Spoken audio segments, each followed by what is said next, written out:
A Crescendo of Courage has finally been officially announced. Part 2 of Summer is coming, and it is coming along with the showcase with brand new Summer units. Now, in these new Summer units, we have 4 new units actually on rate up. So first of all, we have a brand new alt for Verica. Summer Verica is here. It's actually surprising that she's Shadow, but it's nice that she's here. I really like her design. It's really nice, actually.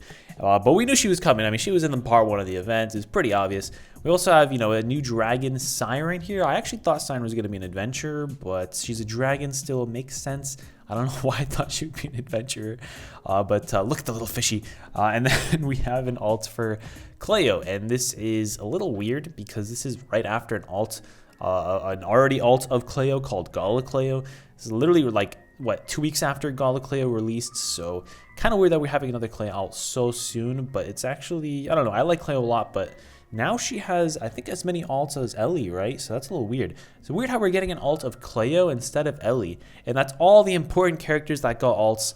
I'm sorry, Luca. And anyways, Luca also got an alt, but we'll talk about Luca a little bit later. He's actually not shown off in the showcase news, so I'll have to talk about Luca kind of separately by himself.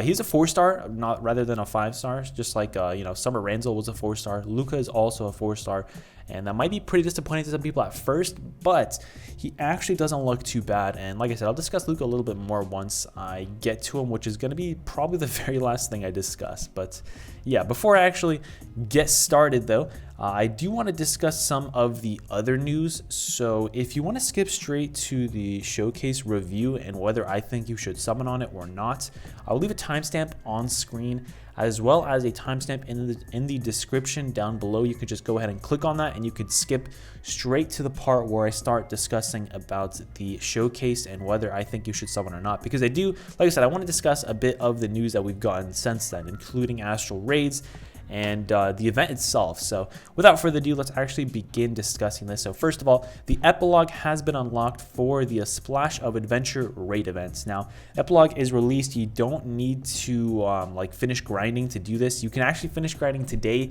I do recommend you finish grinding if you haven't already. At least get all the Eldwater and summon tickets on the emblems. Those are probably the most important ones. So you definitely want to try getting those if you can. If you cannot, oh well, grind harder next time, I guess. But you definitely want to at least also get Summer Astral. Summer Astral is limited. Today's the last day you have to max out your friendship with her and get her on your team. So please, please, please do it for me. Don't do it for yourself. Max out Astral's friendship or else you're probably going to regret it. She's actually a pretty decent unit. So I do recommend you do that. That's all I have to say about the epilogue. I have not actually seen the epilogue just yet, so I can't really make a comment on how the story goes. I do need to read it. It's been like a day and I still haven't read it, so I'll do that soon. I'll do that soon. Anyways, Astral raids are finally coming back. If you remember, we do not have Astral raids when we have a raid event going on, just because that would be 2 raids going on at the same time, and that's a lot of work. So granted, they actually changed Astral raids a little bit, which I'll discuss in a second, where you can use 10 different pieces worth of battles at once, which is pretty cool. And I'm probably going to end up doing that after I get the Wormite from the other difficulties for Astral raids. But yeah, anyways, so the other 2 bosses we had were Hypnos and Valfair, which were both pretty nice. They were I want to say easy fights. They were both really interesting fights, and they weren't super difficult, but they did have their challenge. Astral raids, it's more about survival than it is about DPS, since you have a whole 10 minutes to do the fight against Hypnos and Valfair. It's mainly about survival. You could read this about the Astrals. I think they say this every single time, so I'm not going to read that. But the new boss is Fraganoth. Now, Fraganoth is, he was the very first raid boss in the game, and I believe his event came out like not even a week after the game was released. So not even a week later, a week worth of building up our units from scratch, Fraganoth came around, and this was a tough battle. Now, it was probably only a tough battle because we didn't really have, optimal water units and setups and weapons and dragons and all this stuff. And now we do, but it was still a lot of fun to do this battle. I'm not gonna lie, it was a lot of fun. You know, we all had Celery, and yes, I said Celery. Her name is Celery, and she was, you know, she was on pretty much every single team, and she was actually really good for this fight because, you know, the Thaumian's Bane or whatever Bane she has. I don't know if it was Thaumian's, but that Bane, and just, I don't know, everything about this fight was awesome. I really liked the fight. It was really a challenge to get that. I think it was a 1 minute epithet clear, so it was a big challenge to do that, and I really enjoyed that. I believe I actually had to get carried for this, but that's not the point of the story. The point of the story is Fragnoth has a really awesome design, and I'm happy to see him back, and I cannot wait for them to actually rerun the Celery events, because they're probably going to add new units like they usually do when they rerun events. I say usually, like they did with, you know, the Beautician Zardan event with Resplendent Refrain. So they're probably going to add a new unit or something for someone. I don't know who, but they're probably going to add some new units. I would really like that. Again, I really like Fragnoth's design. I really like this fight. You want to tail target the, so just do that and you should win. Also, they're probably going to rerun the event soon, like I said. I don't know how they're going to rerun it, like if they're just going to do a normal rerun like they've been doing, or they might actually, something I'm predicting is for the 1 year anniversary, they are going to add like a side story tab where you can play past events,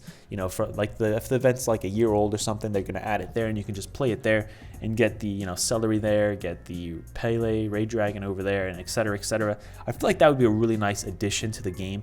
It's really something that I would like to see added. So we'll see if they do that. Of course, I don't think they mentioned what augments Fragnoth will drop.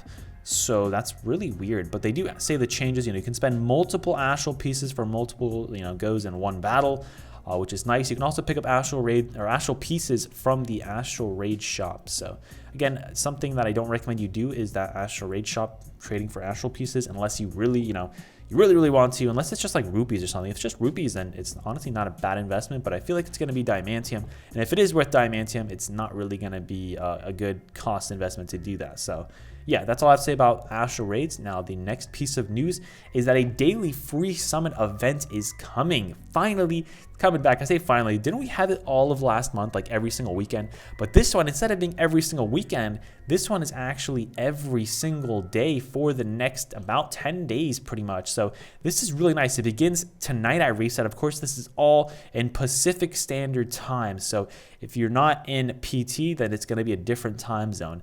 The applicable summon showcases will be on A Splash of Adventure and on A Crescendo of Courage. So these are both these summer banners, and these are the ones where you can do it now. For a Splash of Adventure, you only can do this once because that's, you know, it's the last day that the summon showcase is up. It says right here, 1 day, that's one summon. But then on A Crescendo of Courage, you can do this up to 9 times. So 9 is basically a free tenfold. That's what this is, a free tenfold, but you know, you have to use it on the summer showcases. So honestly, I would rather get a free tenfold ticket, but this is nice for those people who, you know, sometimes people really save their stuff. Like me, I always save my stuff, so I might not even end up using the tenfold, but I would still like rather a tenfold instead because, you know, the showcase is not limited. So I don't know, that's just what I feel like. But overall, I think this is a really nice addition. I really like the daily free summon events. So I'm looking forward to this. You know, it's basically it's free tenfold. So hopefully you get some good luck if you do decide to summon on this tenfold. Not on this tenfold, you know, these summons. Hopefully you get some good luck. Hopefully I get some good luck. Hopefully we all pull, you know, 5 stars that we want and that we don't have. But yeah, that's all I'd say about the news, and let's actually talk about A Crescendo of Courage. Now, this is the facility event, A Crescendo of Courage, not the summon showcase. I personally like how they're naming it, you know, both the same names. It saves me a lot of trouble having to remember them both. So a facility event, A Crescendo of Courage is coming. I did predict part 2 will be a facility event, which is nice. You know, I predicted correctly. A lot of people actually predicted this, so it's really nice. And of course, this is against the Shadow Element. That actually caught me by off guard. I did not expect this to be a Shadow Element, you know, raid. It's actually technically a Light Element raid because you're using light elements, but I did not expect this at all. It's a big surprise, and it's honestly not a welcome one because my light team is bad, but that's not the point. We haven't had a light event for, I believe, like 3 months or something. It's been a couple months since we've had a light event, you know, light advantage event. So this is nice. It's gonna last 9 days. I believe the showcase ends a day after the events, just like the showcase and the events from part 1. So again, you could read this if you want. I'm not going to read it, but actually I'll read it, whatever. The summer, the beach, and a stage make a beautiful backdrop for Siren's dream concert. On the Prince and Friends, it's able to stage and gather spectators, but this task will prove to be challenging. Will Siren be able to share her song with the masses? The summer still has a lot in store for the Prince and his friends. It doesn't say friends, just Prince and Friends. Okay, nice. That's A Crescendo of Courage, the events thing. Of course, I need to read the end of the epilogue, but oh well, I'll do that eventually. Again, looking forward to this. It's going to be really hype. Now then, without further ado, let's actually begin discussing the next summon showcase, A Crescendo of Courage. So this summon showcase will last from August 12th to August 22nd. It'll last one day after the next, the events, the facility events is done. It lasts a day longer than that. Now, as I discussed the units, I'm probably going to play the video that was shown of them. The video is on of course the Nintendo Mobile official YouTube page. So if you do want to watch the video there, it will be there. I probably won't link in the description, but it will be there if you want to watch it. So we have about 10 days. I think we do have 10 days, maybe even 11 days. I'm not good with math. I don't want to do this. So about 10 days to summon on the showcase if you would like to summon on the showcase. A big thing to note is that the adventures and dragons added with this summon showcase are not limited. They are not limited. They will continue to appear in future summon showcases, which is big. That's really going to be a pivotal factor in deciding whether you want to summon or not, because these adventures are not limited. You could always pull them in a random summon that you get down the line. Just the other day, someone pulled a Wedding Ellie. So, you could always pull these, somewhat seasonal, but they're not really limited seasonals in a different, banner, especially when it comes to galas, which are really where you want to spend your Wormite. Galas will have the best chance to get these adventures, as well as they could be summoned on a dream summon in the future. So there's always going to be chances to summon them in the future. I personally, just because this showcase is not limited, I would recommend that you do not summon, just because it is not limited. Again, you could always pull them down the line, unless you really, really want one of these units. They're your waifus, they're your husbandos, and you have to remember, you need to have at least 15k Wormite if you're expecting to snipe a 5-star. Remember, 15k Wormite will give you a 50% chance to pick up whatever 5-star you're sniping. So you're going to need a lot of Wormite. You're going to have to expect to spend a lot of Wormite to get whatever 5-star that it is that you're going after, whether it's Summer Cleo or Summer Verica or the Siren alts, whatever you're looking for. You're going to have to spend a lot of Wormite to try getting it. So like with that being said, I do recommend that you do save your Wormite. We do have the first anniversary coming up, and we should have a gala going with the first anniversary, Gala Dragalia. And after the last gala, we have a really high precedent for the units that we can expect from galas. So we should be getting, I predict it's either going to be Luca or Zethia coming in this. I know Luca, lol, but I think it's going to be either Luca or Zethia that comes in this gala. So if you're looking for something, I'm not going to say it is them because I don't know if it is them. I don't work for Sign Games, but that's just my predictions of who I think it's going to be. It could also be Yuden, but who really knows? Anyways, like I said, I do recommend you save for the first anniversary. Sign Games loves to do big things for their first anniversary. So I do recommend that you do save your Wormite for that first anniversary. But again, it's up to you if you want to or not. Now let's actually discuss Summer Cleo by herself. So first of all, she's a light bow. Light bow again. How many light bows do we have? I think this is like the 5th light bow that we have. We have what? Melora, Luca, Ron, and Elias. And then now we have Summer Cleo. So this is like the 5th light bow that we have. A little bit of a saturated pull, to be honest, but all of those light bows are pretty bad. So Summer Cleo will definitely be the best light bow that we have so far. She's definitely going to be better than all the other light bows, just going to get that out of the way. So she will be the best light bow. There's really not a question of whether she will or not. She's like 99% going to be the best light bow. Now, as for her stats, she has a lot of HP and not too much strength, but it is about average for support units. As for light bows, I do think it's about average. So again, she's a support unit. She doesn't focus too much on attacking herself. But with that being said, she does have a pretty powerful skill 1. Again, her might doesn't really matter. But let's read the adventure details before we discuss her skills. So even the Halodom's most capable retainer has taken to the beach, and armed with an umbrella and clad in a lovely swimsuit, she's as sweet as any summer flower, though she hasn't fully warmed to her new attire. And yes, even I own a swimsuit. Summer Cleo. Cleo is awesome. Cleo is one of my favorite units. I don't know whether I like Cleo more or Mim more or Ellie more or Nefaria more. Those are all my waifus. I like them all. But I know too many waifu will ruin your lifu. But I like them all. I can't decide who I like more. I like them all so much. But yeah, let's discuss her skills now. So first of all, her skill 1, Parasol Shot. Deals light damage to and inflicts paralysis on the target and nearby enemies, and fires extra shots equal to the number of buffs the user has.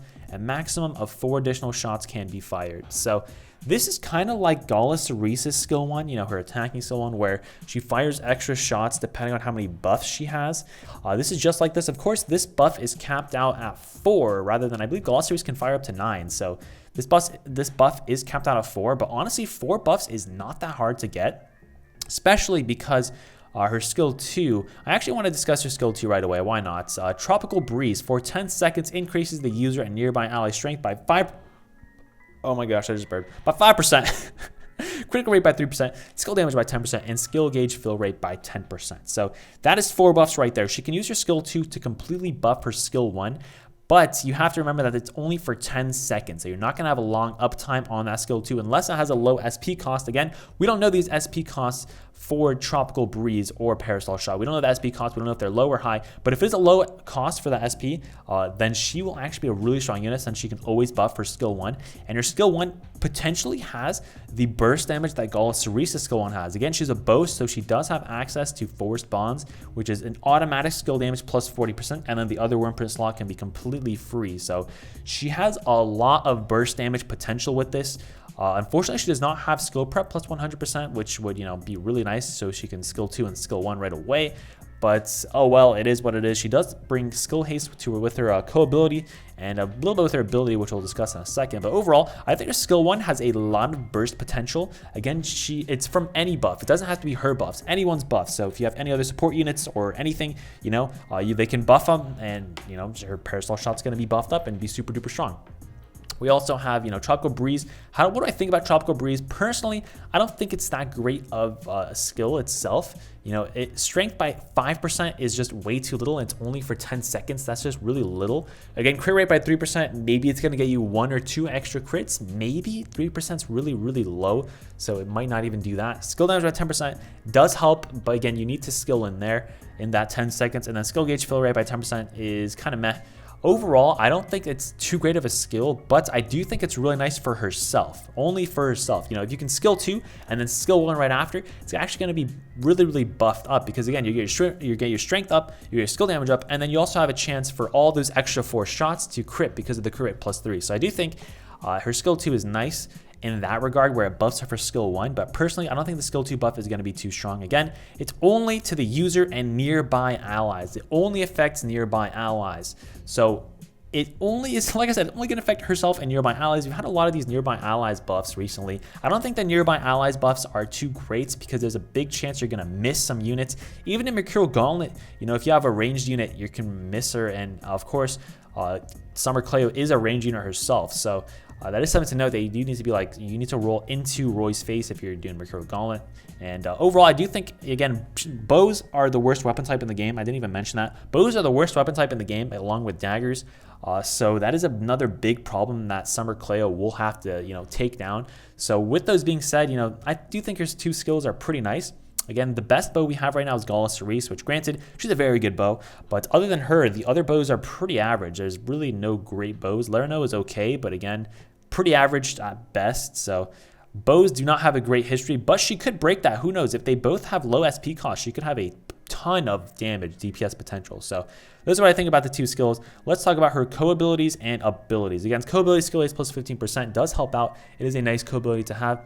And her normal abilities, paralysis equals skill haste plus 10%, which increases the skill gauge fill rate by 10% for 20 seconds upon successfully paralyzing an enemy.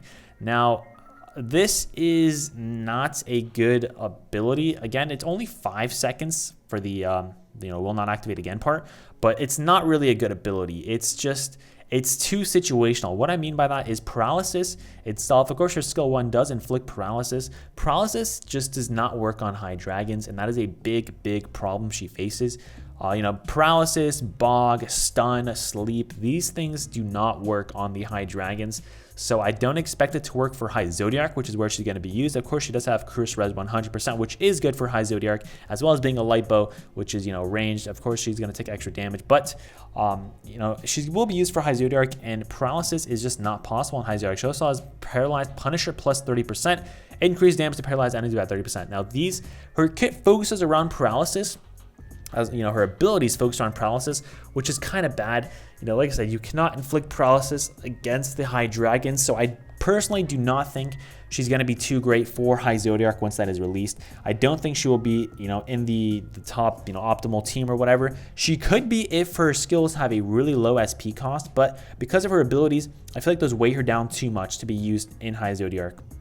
However, I do think she will actually be very good for Mercurial Gauntlet. I think Mercurial Gauntlet is where she's going to shine. Again, you can control her, so you can roll her up and be able to control her skill too. It does kind of suck that you need to control her because, you know, there's other light units that would love to be controlled, like Odetta and Albert, you know, in the light category. So that does kind of suck, but you might not even need to control her. You know, her skill 2 just buffs herself, which is the main thing that you want to buff, right? So I don't know. It's really, we're going to have to see, but I do think she will be very good for Mercurial Gauntlet. And as for, you know, like I said, as for high dragons, I don't think she's going to be too great. I think Mercurial Gauntlet's going to be where she shines. And she can actually be one of the top picks in light for Mercurial Gauntlet. And she has a lot of potential. Again, she does buff the team up, even though it's just a little bit. She does buff the team up. So she has a lot of potential for DPS even outside of, you know, Shadow Mercurial Gauntlet, which is where she has the elemental advantage. She does have a lot of DPS even out of Shadow. And again, she is a light curse res unit, meaning that the event is probably going to inflict curse. So you do want to train up your light curse res units if you have any. Of course, you might want to wait till tomorrow just to be sure, but it's a fairly safe prediction. Anyways, let's discuss Summer Verica up next. She is a Shadow healer. You know, she's a staff healing unit. She has a lot of HP. 470 strength. I believe that's one strength higher than Summer Cleo, right? Summer Cleo's 469 and she's 470. Lol. Anyways, nice. So, nice.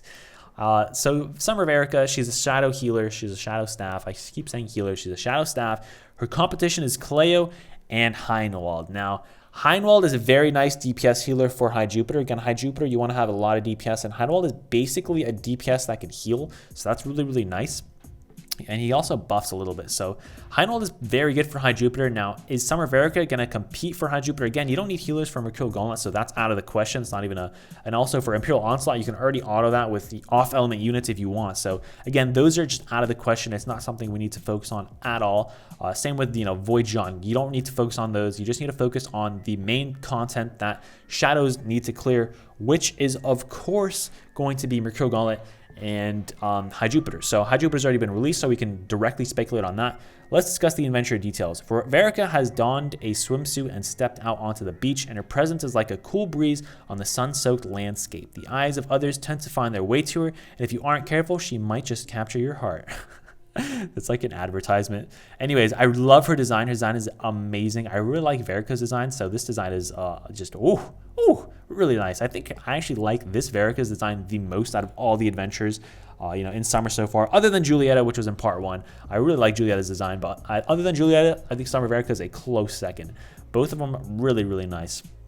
Now let's discuss her skills. Her first skill, Everlasting Summer, restores HP to all allies and removes blindness, then continues healing over the next 15 seconds. Sorry. So restores HP to all allies and removes blindness, then continues healing. Kind of like her skill 1 for her normal alt, or not her normal alt, but you know, her normal Flame Verica, kind of like that, but instead of removing stun, it removes blindness. So of course we know her skill 1 is a very nice heal, and if this follows suit, it's also going to be a very nice heal. It removes blindness, which kind of sucks. You know, blindness isn't really something that weighs down teams, because again, High Jupiter, you don't get blinded at all, so it kind of sucks for that part. And again, Mercurial Gauntlet, you don't need healers, so Mercurial Gauntlet's out of the question. It's just really for High Jupiter. How is she going to work? She removes blindness, which doesn't help too much, so that's kind of sucky, but it is going to be a big heal. And then her skill 2, Moment of Passion, grants all teammates a buff which restores their HP by 5% of damage inflicted for 30 seconds. When Everlasting Summer is not available for use, the gauge for this skill will fill gradually.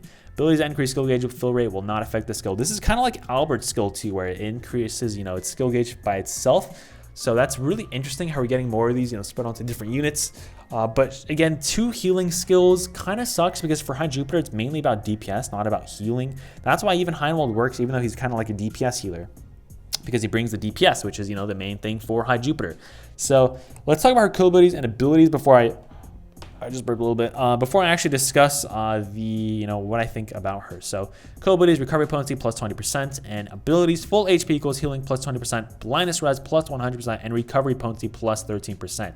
All of these factors combined makes it so that she will be a really good healer. She will be a great healer. She can probably be the best healer in Shadow. She will probably beat out Cleo when it comes to healing and Heinrold when it comes to healing. So she will probably be the best healer, but she has big downfalls that, you know, of course, blindness res is not paralysis res, which really hinders her. Again, paralysis res is what you need for High Jupiter, since paralysis is pretty annoying, so that does suck, as well as she doesn't really have anything for DPS. She has 2 healing skills, and that's pretty much it. So she has nothing for DPS, which definitely sucks. So I do think she's going to be a great healer, but I don't think she's going to be a great unit for High Jupiter, which kind of sucks. I think Heinald will still be the best healer when it comes to High Jupiter. Anyways, you don't even need a healer for High Jupiter. You could just run some Gleos, and that's perfectly fine since they do some healing anyways. So, and they, you know, just run 4 Gleos. You don't even need any heals. You just win. So yeah,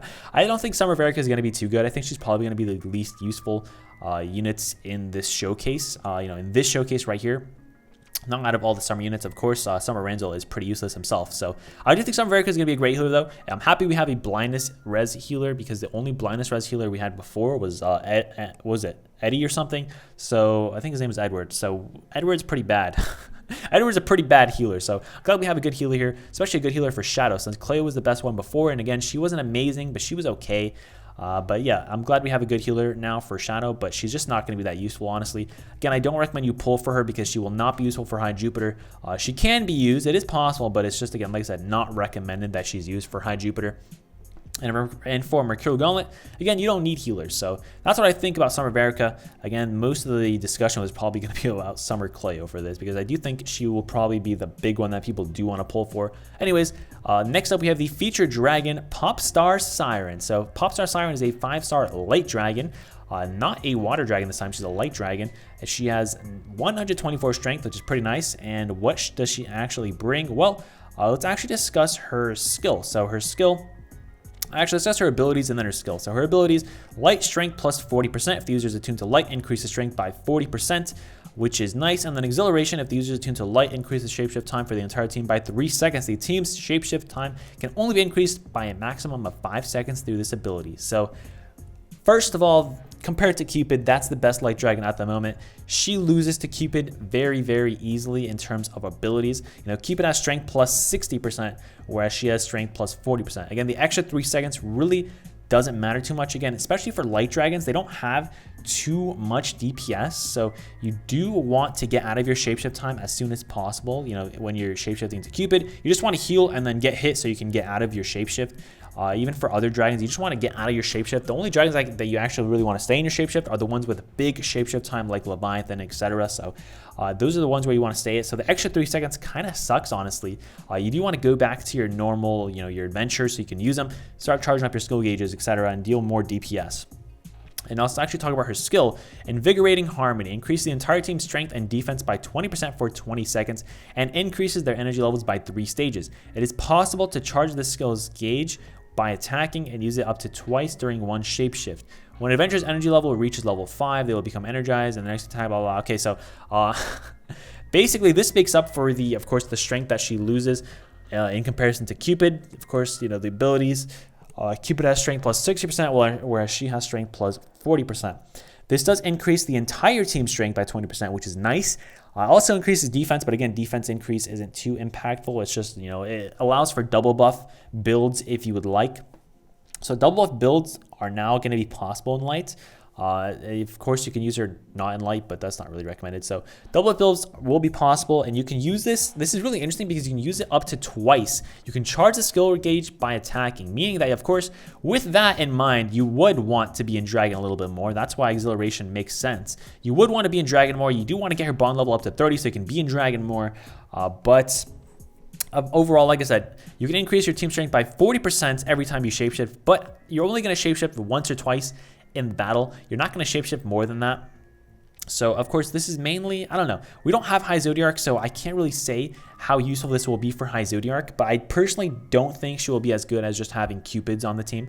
Unless you're running, maybe if you're running like 4 of these on your team, and then everybody's running, you know, Valiant Crown and like First Ray Hospitality, where you get, you know, double buffs for defense up buffs, then I could see her being really useful, because then that's like 8 strength buffs that you're going to get whenever it's dragon time. So I can see that being super, super useful.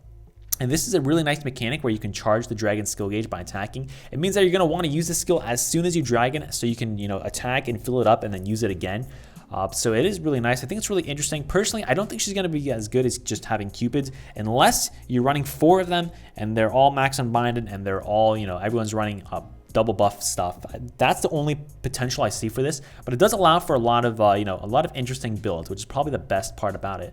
Overall, like I said, I don't think she's gonna be as good as Cupid, because Cupid also heals and offers, I believe it's a crit rate up. So Cupid is just an all-around amazing dragon, so I don't think she's gonna be that good. I do think once a skill damage light dragon comes out, that will be, of course, the best dragon there, and a lot of adventurers would really appreciate that skill damage dragon. So that's really the main thing we're waiting for. But Popstar Siren is a nice change. We haven't had this type of dragon yet, so it's a really nice change. You know, skill gauge fill rate while you're in dragon is really interesting, so I'm looking forward to actually using Siren if I can manage to pull her.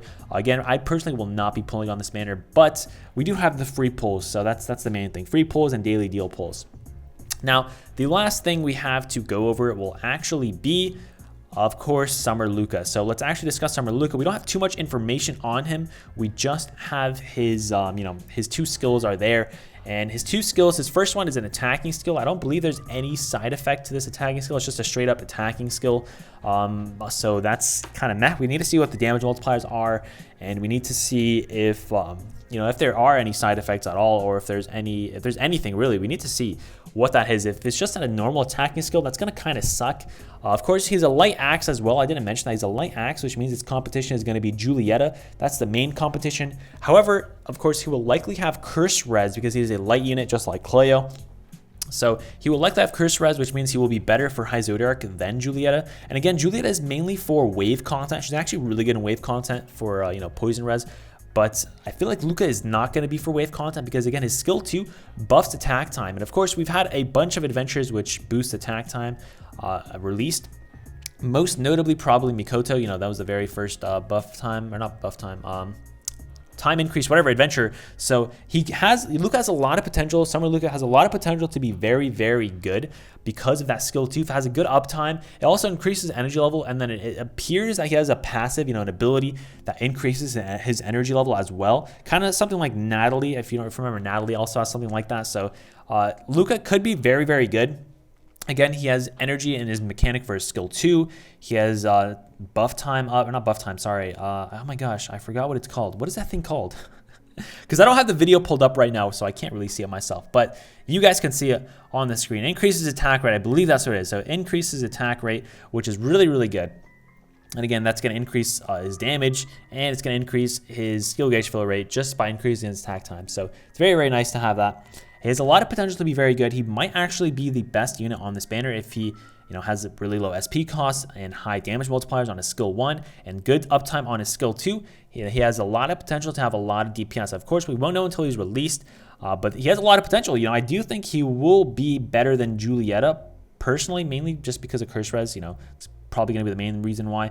But, you know, I do think he's going to be good. How good, though, we're going to have to wait and see until he's actually released. He could have, you know, just terrible SP costs on his skill 2, and that would really put a hinder on him. Personally, I hope he's actually good, because Luca's finally having an alt. I hope he's finally going to be decent. We won't know until he's actually released, though, which is Pepe hands. Please be good, Luca. Please be good. Anyways, that's actually going to be my analysis on this. Hopefully you guys did enjoy. It's probably going to be a pretty long video, but yeah, I did want to discuss all the units. And again, let me know what you think about the units. Are you going to pull for any of these units? Are you going to wait for Anniversary? What are you doing? Waiting for Gala, waiting for Anniversary Gala, whatever. We don't know what they're going to do. So let me know what you're thinking, what you want to do, how you think about these units. Is there anyone you wanted a unit, you know, an alt? We didn't get an Ellie alt, which is really surprising, but we kind of predicted Verica and Luca were going to get an alt. Cleo kind of came out of nowhere because she didn't even change in the last event. So that was really interesting. Anyways, what do you guys think? Let me know in the comments down below. Thank you guys so much for watching. I appreciate all the support. Again, there is a 2,000 subscriber giveaway in the comment section, or not in the comment section, sorry, in the description. So if you want to, enter that giveaway, it's completely free. You just got to click on some things, and then boom, you're entered in the giveaway to win a $10 gift card. Again, thank you guys so much for watching. I appreciate all the support. Thank you guys so much. Have yourselves a great day. Until next time, have a nice trip.